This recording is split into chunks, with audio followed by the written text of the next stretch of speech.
మీరు మీ అభిమాన shows and serials TV కన్నా ముందు ఈటీవీ విన్ యాప్లో చూడండి. Download and subscribe to ETV win app. 99 రూపాయలు మాత్రమే. వసంత కోకిల వనమంతా పిలుపులా వసంత కోకిల జగమంతా గెలుపులా.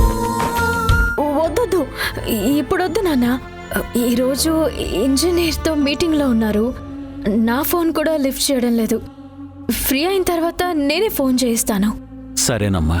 మీరిద్దరూ జాగ్రత్త నాన్న. టాబ్లెట్లు టైంకి వేసుకోండి. దేవుడి మీద భక్తి ఒక్కటే కాదు, ఆరోగ్యం మీద కూడా శ్రద్ధతో ఉండండి. అవన్నీ చూసుకోవడానికి మీ అమ్ముంది కదమ్మా, దిగులేం లేదు.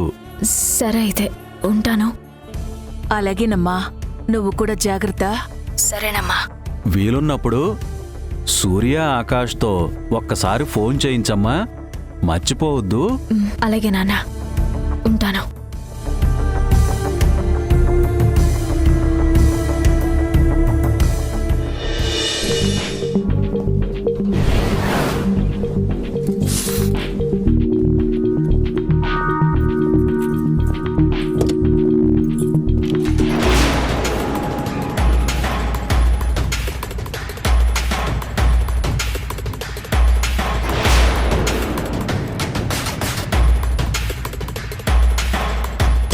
హాయ్ విక్రమ్.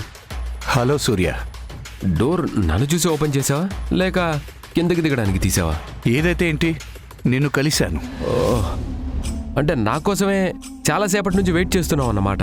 వేటగాడికైనా పోలీసు వాడికైనా ఓర్పే కదా మొదటి ఆయుధం.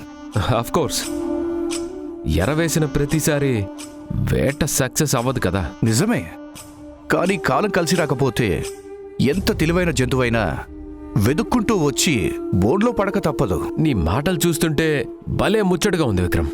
ఫుల్ టైం పోలీస్గా ఉంటూ పార్ట్ టైం రైటర్గా కెరీర్ స్టార్ట్ చేయొచ్చు కదా. ఏదో తోచినవి 2 మాటలు అన్నాను, కానీ నాకన్నా పెద్ద రైటర్ మీరు.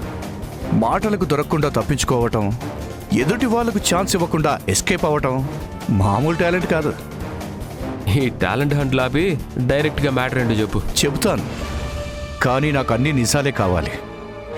అబద్ధం చెప్పాల్సిన అవసరం ప్రస్తుతానికి లేదు. అంటే ముందు ముందు చెబుతాను అంటున్నావా? ఏంటి విక్రమ్, నువ్వు ప్రతి విషయాన్ని నెగిటివ్గా చూస్తున్నావు. ప్రస్తుతం నిజమే చెప్తాను అని పాజిటివ్గా ఆలోచించవచ్చు కదా. నా ఆలోచన మనిషిని బట్టి మారుతుంది. వృత్తి ధర్మమా? ప్రస్తుతానికి అలానే అనుకో. మంచిది, షూట్ ద క్వశ్చన్. ప్రతాప్ హత్య గురించి కొన్ని సందేహాలు చిక్కుముడులాగానే మిగిలిపోయాయి. సాక్ష్యాలన్నీ ఆకాశే హంతకుడని క్లియర్గా చూపిస్తున్నాయి. అందుకే కదా అన్నయ్యని కూడా చూడకుండా అరెస్ట్ చేశావు. తప్పలేదు. అంత మాత్రాన రిమాండ్లో ఉన్నవాడు నేరస్తుడైపోడు. బయట తిరిగేవాడు అమాయకుడు అని అనుకోవడానికి వీల్లేదు. ఎస్, నిజమే. నీకు ఎవరి మీదైనా అనుమానం ఉందా? లేకుండా ఇలా ఉంటుంది సూర్య. మా నీడను కూడా మేము అనుమానించుకోవడం పోలీసులకు అలవాటే. కేసుకు సంబంధం ఉన్న వాళ్ళనే కాకుండా ముక్కు మొహం తెలియని వాళ్ళని కూడా మేము అనుమానిస్తాం.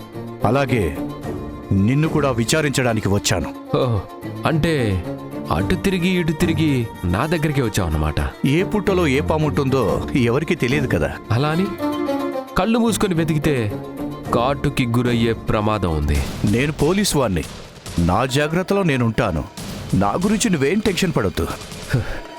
మొత్తానికి స్టేషన్లో చేయాల్సిన ఇంటరాగేషన్ని ఓపెన్ ప్లేస్లో చేస్తున్నావు అన్నమాట.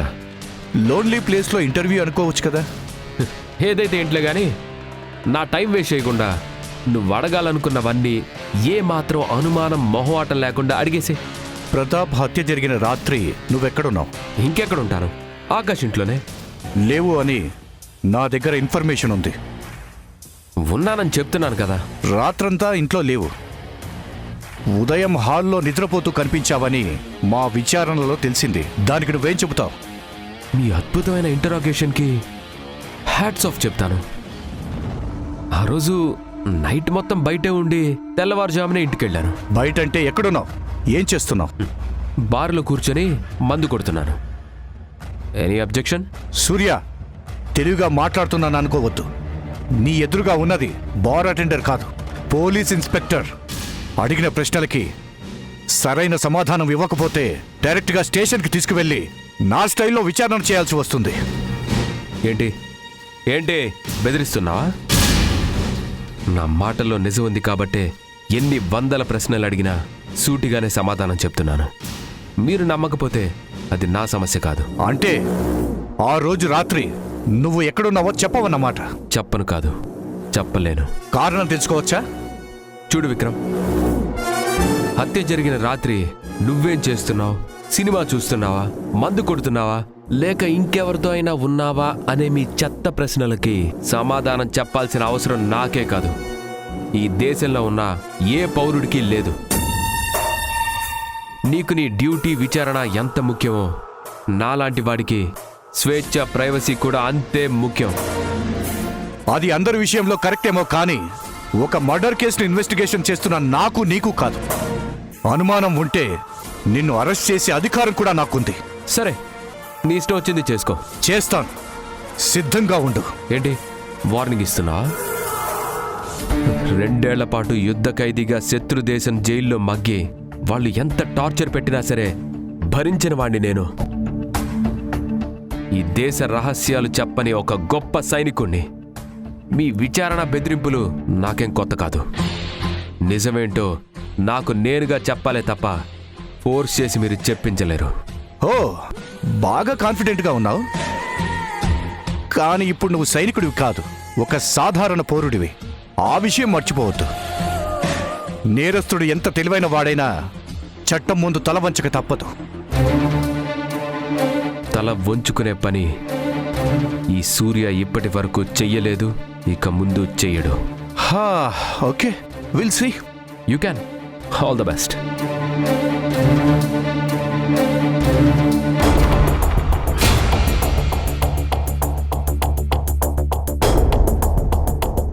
పండు తాగు. వద్దు బాబ్జీ, ఇప్పటికే చాలా హెవీ అయ్యింది. ఇది తాగు, మొత్తం లైట్ అయిపోతుంది. లేదంటే జ్యూస్ వేస్ట్ అయిపోతుంది. తాగు. వద్దు బాబ్జీ. కొంచెమే ప్లీజ్ పండు. బాబ్జీ, తాగు వద్దు. తాగు, తీసుకో. కొంచెం తాగు. బాబ్జీ,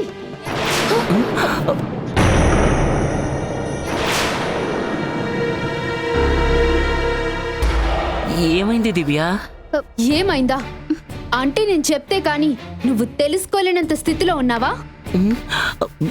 దేని గురించి మాట్లాడుతున్నావు దివ్య?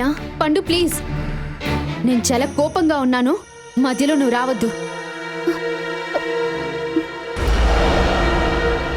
ఎంత నమ్మాను బాబ్జీ నిన్ను. భర్త అంటే ఎలా ఉండాలో, భార్యని ఎంత ప్రేమగా చూసుకోవాలో నా మొగుడిని చూసి నేర్చుకోండి అని గర్వంగా చెప్పుకునేదాన్ని. అలాంటిది ఈరోజు ఏం చెప్పాలో కూడా తెలియని గతి పట్టించావు. అయిపోయింది. ఈ రోజుతో నా బండారం మొత్తం బయటపడిపోయింది. నీకు నేను ఏం ద్రోహం చేశాను బాబ్జీ? పేరుతో ప్రేమగా పిలుస్తున్నానే తప్ప రే ఓరే అనడం మానేశాను కదా. చిన్న చిన్న విషయాలకి కోప్పడినా వెంటనే సారీ చెప్తున్నాను కదా. అయినా నీ మనసులో నా మీద జాలి దయ ఏమీ లేవా? దివ్య, అసలేం జరిగిందో తెలియకుండా దయచేసి బాబ్జీ గారిని ఏం తిట్టొద్దు. తప్పు చేస్తే తిట్టకుండా ఉండటం నా వల్ల కాదు. అలా అయితే నువ్వు తిట్టాల్సింది బాబ్జీ గారిని కాదు, నన్ను. అసలేం జరిగిందంటే